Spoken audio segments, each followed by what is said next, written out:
नमस्कार, बहुत स्वागत है आप सभी लोगों का हमारे समृद्धि आईएएस यूट्यूब चैनल पर। और तैयारी कैसी चल रही है कमेंट करके जरूर बताएं। आज का जो हमारा सीरीज है वो क्विक रिवीजन सीरीज है। आओ पीटी पास करो का ही छोटा संस्करण है, जिसमें हमारा ये 8वां लेक्चर है। और इसमें हम देखेंगे मुगल कालीन इमारतें एक नज़र में। मतलब जो भी मुगल कालीन प्रमुख इमारतें हैं उसके मतलब वो किसके द्वारा बनवाई गई, कहाँ बनवाई गई, कई बार प्रश्न पूछा जाता है।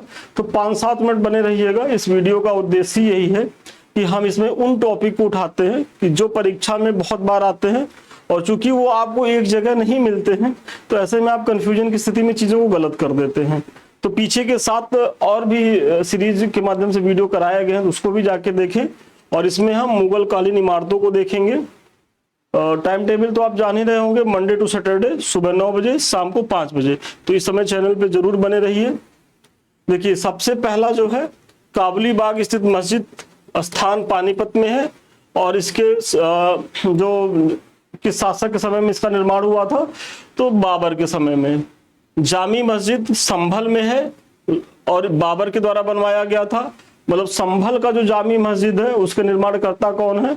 बाबर हैं। फिर आगरे की मस्जिद, तो आगरा में बना है लोधी के किले के भीतर, ये भी जो है बाबर। तो बाबर की ये 3 प्रमुख जो है स्थापत्य हैं जो बाबर के द्वारा कराई गई थी। फिर बाबरी मस्जिद, एक आप लोगों ने नाम देखा ही होगा, इसको लेकर के बड़ा विवाद भी रहा। तो ये अयोध्या में बाबर के सेनापति मीर बाकी द्वारा कराया गया था। फिर फतेहाबाद की मस्जिद पंजाब में, पंजाब के कहाँ में, तो अब तो खैर ये हिसार हरियाणा में आ गया है। उस समय चूंकि हरियाणा और पंजाब का डिवीजन नहीं था, तो आप उस समय के पंजाब को समझिए और वर्तमान में जो है वो हिसार जिला हरियाणा समझिए। तो ये फतेहाबाद की जो मस्जिद है वो हुमायूं के द्वारा कराई गई थी। फिर दीन पनाह नगर, तो दिल्ली में हुमायूं के द्वारा। पुराना किला दिल्ली में शेरशाह सूरी के द्वारा। और किला ए कोहना, पुराने किले के अंदर एक जो संरचना बनाई गई किला ए कोहना की, तो दिल्ली में ये भी है और शेरशाह सूरी के द्वारा। फिर शेरगढ़ या दिल्ली शेरशाही, ये भी दिल्ली में है, किसके द्वारा? तो शेरशाह सूरी के द्वारा। फिर रोहतासगढ़ का किला उत्तर पश्चिमी सीमा प्रांत में स्थित है, शेरशाह के द्वारा बनाया गया था। और फिर शेरशाह का जो मकबरा है वो सासाराम बिहार में है, और इसका भी निर्माता स्वयं शेरशाह खुद था। कंफ्यूज मत होइएगा कि मतलब हो सकता है कि इसके डेथ के बाद इसके बेटे ने करवाया था, नहीं, इसका भी जो है निर्माणकर्ता शेरशाह ही था। अब हुमायूं का मकबरा जो दिल्ली में है, हाजी बेगम इसकी एक पत्नी रहती हैं, और ये अकबर की सौतेली माँ रहती हैं। आप लोग कमेंट करके बताइए कि अकबर की जो वास्तविक माँ रहती हैं वो कौन होती हैं। और पीछे मैंने कई बार इसको क्लास में बताया है, तो थोड़ा सा आप लोगों का पुरानी चीज़ों का रिवीजन भी होता रहे, कमेंट करके बताइएगा। आगरा का किला आगरा में अकबर के द्वारा, जहांगीर महल आगरा में अकबर के द्वारा, अकबरी महल आगरा में अकबर के द्वारा। तो आगरा का किला, जहांगीर महल और अकबरी महल, ये सब आगरा में है और अकबर के द्वारा। अब आप जो दीवाने आम और दीवाने खास देखेंगे तो फतेहपुर सीकरी में है, अकबर के द्वारा ये भी कराया गया। पंचमहल फतेहपुर सीकरी अकबर के द्वारा। तुर्की सुल्तान का महल कहाँ है? फतेहपुर सीकरी में अकबर के द्वारा। मरियम महल कहाँ है? फतेहपुर सीकरी अकबर के द्वारा। जामा मस्जिद फतेहपुर सीकरी का जो बनाया गया है वो अकबर के द्वारा। और बुलंद दरवाजा फतेहपुर सीकरी में बनवाया गया अकबर के द्वारा। आप लोगों के लिए एक होमवर्क है, जल्दी से कमेंट करके बताएं कि बुलंद दरवाजे का निर्माण अकबर ने किस विजय के उपलक्ष्य में कराया था। पीछे मैंने जब अकबर को पढ़ा रहा था तो मैंने बताया था, जल्दी से आप लोग कमेंट करें उसको। और ऐसे ही आप अपना जो पीछे जो आपने पढ़ा ऐसे ही रिवीजन होना चाहिए कि भाई आप लिंक कर पा रहे हैं कि नहीं। अगर नहीं लिंक कर पा रहे हैं तो तुरंत जाकर के चीजों को देख ले। तब जैसे ही एक बार अगर आपने खोज लिया इस बार जाकर के, तो विश्वास माने फिर आप जीवन में कभी नहीं बोलेंगे। और अगर ये जो हम कह रहे हैं इसको आपने स्किप किया तो फिर पढ़ते रहिए, भूलते रहिए, क्योंकि आप आगे पढ़ रहे हो, रिवीजन नहीं हो रहा है, तो फिर वो आपके किसी काम का नहीं है। फिर इस्लाम शाह का मकबरा, मतलब ये शेख सलीम चिश्ती के पौत्र होते हैं, फतेहपुर सीकरी में अकबर के द्वारा। लाहौर का किला लाहौर में है, ये भी अकबर के द्वारा। इलाहाबाद में 40 स्तंभों वाला किला जो इलाहाबाद में है अकबर के द्वारा।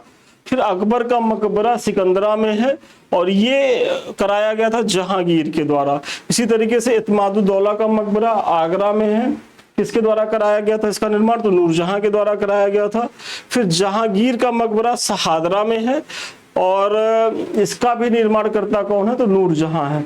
तो जहांगीर जो लाहौर के शहादरा में, मतलब उसकी तो डेथ लाहौर में हुई थी और वहीं जो है उसका मकबरा भी है। तो ये दोनों चीजें जो है देखते रहिएगा नूरजहां के द्वारा हुई हैं। फिर दीवाने आम, दीवाने खास, मक्शी भवन, शीश महल, शाहबुर्ज, नगीना मस्जिद, मोती मस्जिद, ये सारी मस्जिदें जो है आगरा में हैं। और शासक कौन है इसके? शाहजहां है, क्योंकि शाहजहां के समय में आप देखेंगे मुगल स्थापत्य अपने चरम पे रहता है। तो ऐसे में शाहजहां के समय में सबसे ज्यादा इस प्रकार के निर्माण हुए। तो ये चर्चा जो है आगरा की इमारतों की, क्योंकि शाहजहां जो है दिल्ली में भी अपने शासन सत्ता का केंद्र बनाता है। तो जब दिल्ली में आता है तो दिल्ली में भी तमाम स्थापत्य निर्माण करता है। लेकिन ये सारी जो इमारतें हैं ये कहाँ है? आगरा। तो कई बार पूछा गया है कि जो आगरा में मोती मस्जिद, इसके निर्माण करता कौन है? तो आगरा के मोती मस्जिद के जो निर्माण करता है वो शाहजहां है। नगीना मस्जिद भी शाहजहां के द्वारा, मतलब ये सारी जो चीजें हैं ये शाहजहां के द्वारा आगरा में कराई गई। अब शाहजहां कालीन जो है दिल्ली की इमारतों को थोड़ा देख ले कि शाहजहां ने दिल्ली में कौन सी इमारत बनवाए। तो एक तो लाल किला आप सभी जान रहे होंगे, फिर जामा मस्जिद जो लाल किला के बगल में थोड़ी दूर पे जामा मस्जिद है, ये भी शाहजहां के द्वारा बनवाया गया था। और यहाँ इन्होंने शाहजहानाबाद एक नगर की स्थापना की थी। तो शाहजहानाबाद जो है वो दिल्ली में है शाहजहां के द्वारा। और आगरे की मोती मस्जिद को शाहजहां ने बनवाया था, मैंने पीछे बताया। और अगर पूछे कि दिल्ली में मोती मस्जिद, तो दिल्ली का जो रेड फोर्ट है उसमें आप देखेंगे संगमरमर से एक मस्जिद बनाई गई है, उसे मोती मस्जिद कहा जाता है। तो उसका निर्माण करता कौन है? तो औरंगजेब है। मतलब आगरे के मोती मस्जिद का निर्माण करता शाहजहां, दिल्ली में मोती मस्जिद का निर्माण करता औरंगजेब। और ये संगमरमर की पूरी बनी हुई मतलब मस्जिद है। हम तो गए हैं तो मैंने देखा भी है इसको, छोटी सी मस्जिद है, बहुत बड़ी नहीं है। तो ये लाल किले के अंदर है।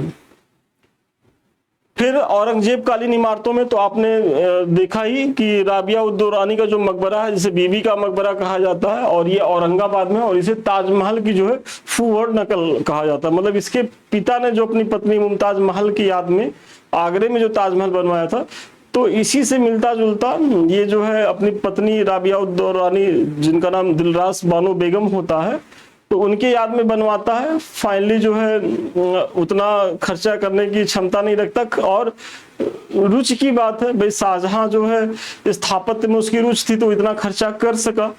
प्रयास तो ये भी, भाई पत्नी डेथ करी थी तो थोड़ा भावना में बह गया, लेकिन फाइनली जब लगा कि अरे बहुत खर्चा हो रहा है तो बस उसको जैसे तैसे पूरा करवाया। इसीलिए उसे फूहड़ नकल भी कहा जाता है। बादशाही मस्जिद लाहौर में है औरंगजेब के द्वारा, और मोती मस्जिद जो है वो दिल्ली में है औरंगजेब के द्वारा, मैंने आपको बताया ही। तो चलिए, बहुत छोटी सीरीज में आपने पूरी मुगल कालीन जो भी महत्वपूर्ण इमारतें हैं, इस मुगल काल का भी आपने, फिर शेरशाह सूरी का भी देख लिया। तो अब यहां से जो भी प्रश्न आएगा, हमें पूरा विश्वास है कि आप बहुत आसानी से कर लेंगे। हमारे संस्थान के द्वारा 2 बैच चलाए जाते हैं, एक तो जो है आरओ को लेकर के चल रहा है मुख्य परीक्षा को लेकर के, दूसरा हमारा मेंटरशिप प्रोग्राम है पीसीएस मुख्य परीक्षा को लेकर के। ये दोनों बैच आप लोगों के लिए बेहद फ्रूटफुल है, आप लोग इससे जरूर ज्वाइन करें, क्योंकि सही मायने में लड़ाई जो है, वास्तविक लड़ाई तो मेंस में होती। आप लोग को पीटी लगता है कि बहुत ज्यादा प्रतिस्पर्धात्मक होती है, लेकिन पीटी अगर 2.5-3 महीना आप कस के पढ़ेंगे और थोड़ा सा फैक्चुअल और पीवाईक्यू पे आपका कमांड, करंट अफेयर्स आपका गलत नहीं हो रहा, तो पीटी आप पास कर जाएंगे। असली लड़ाई जब आप मेंस देंगे तब आपको लगेगा कि सर सही कहते थे, पीटी तो केवल भीड़ छाटने का वाकई में जरिया है। संघर्ष तो अच्छों में अच्छे का कहाँ है? तो वो मेंस में, मुख्य परीक्षा में। और मुख्य परीक्षा तभी आप क्रैक कर पाएंगे जब आप इस पर निरंतर काम करेंगे। मतलब एटलीस्ट 8 महीना तो आपको काम करना ही होगा पीसीएस के लिए, और आरओ के लिए भी 2-2.5 महीना मुख्य परीक्षा में, भाई 2 महीना तो आपको लगना ही होगा, तभी जाकर के आप अपनी सफलता को सुनिश्चित कर पाएंगे। दोनों ही बैच बहुत उपयोगी है, जुड़िए। ये कुछ हमारे लिंक्स हैं, एक तो हमारा समृद्धि आईएएस का टेलीग्राम है, तो जो हम पढ़ा रहे हैं उसका आपको यहाँ पीडीएफ मिलेगा, तो इसको ज्वाइन करें। साथ ही साथ हमारे 2 यूट्यूब के चैनल हैं, एक तो समृद्धि आईएएस जिससे अभी हम आप रूबरू हैं, दूसरा हमारा संदीप मिश्रा ऑफिशियल ये वाला, इसमें हमारा ये देखिए फोटो भी बना हुआ है। तो ये दोनों चैनल आप लोगों के लिए बेहद उपयोगी हैं, आप लोग इसको ज्वाइन करें। वीडियो अच्छा लग रहा हो तो लाइक करें, सब्सक्राइब करें, शेयर करें, कमेंट करें।